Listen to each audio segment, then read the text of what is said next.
ihr Lieben, die Festtage rücken näher und wir haben uns mit dem Thema Tischdekoration für euch beschäftigt. Wir haben eine kleine Anleitung für euch zusammen gebastelt und zwar es geht darum, den Tisch festlich zu dekorieren und wir zeigen euch Schritt für Schritt, worauf es ankommt.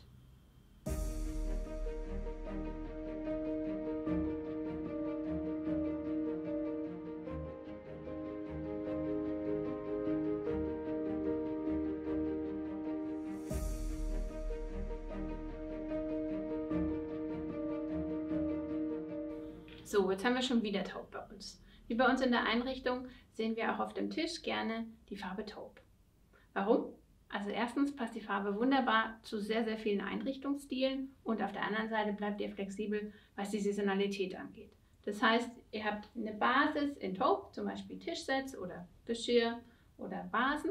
Und so könnt ihr mit der Osterdeko, der Weihnachtsdeko oder auch für Geburtstagsfeiern wunderbar unabhängig dekorieren.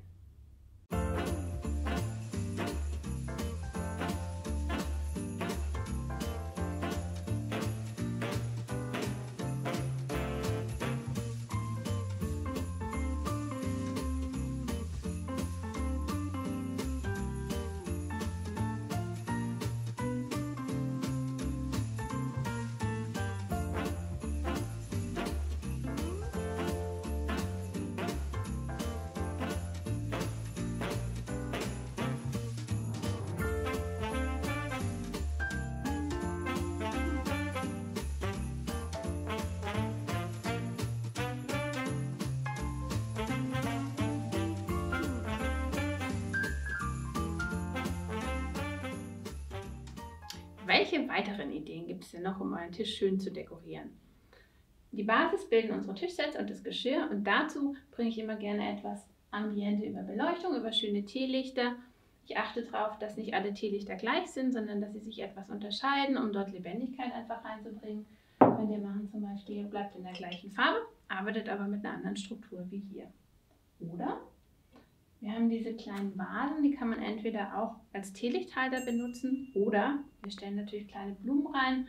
So ist es auch schön auf dem Tisch und die Menschen, die sich gegenüber sitzen, können gut durch die Blume kommunizieren, ohne dass ihnen das Sichtfeld versperrt bleibt. Dann, worauf die wenigsten eigentlich achten, sind Kissen als Dekorationselement. Ihr könnt Kissen auf Stühlen dekorieren in Akzentfarben, zum Beispiel hier haben wir ein gestreiftes Kissen und es passt wunderbar zum Beispiel zum Geschirr. Und der letzte Punkt, der auch sehr wichtig ist, für die Sinne haben wir eine Duftkerze, die wunderbares Aroma im Raum verströmt und natürlich auch schön aussieht. Das waren unsere Tipps. Viel Spaß beim Nachdekorieren. Alle Dekoartikel, die wir bei uns hier auf dem Tisch zur Dekoration verwendet haben, findet ihr bei uns im Webshop unter holti.com. Wir freuen uns, wenn ihr unser Video liked und teilt. Bis bald, eure Monika.